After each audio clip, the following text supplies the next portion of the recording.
Nizny Novgorod is and then there's Nizhny, like Nizny Novgorod area. Nizhny Novgorod area from the geography books looks like Belgium, the Netherlands, and the Luxembourg all together. Altogether, yeah. Wow. But is it like one area, or is it Nizhny Novgorod separate?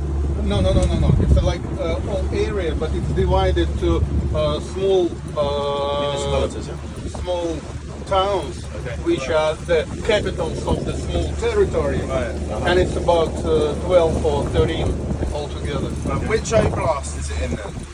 Which oblast is it? Oblast, yeah. Oblast, yeah. Nizhny Novgorod. Нижегородская So it's область. Nizhny Novgorod. It's called Нижегородская область. Okay. So that's what you call region. It's oblast.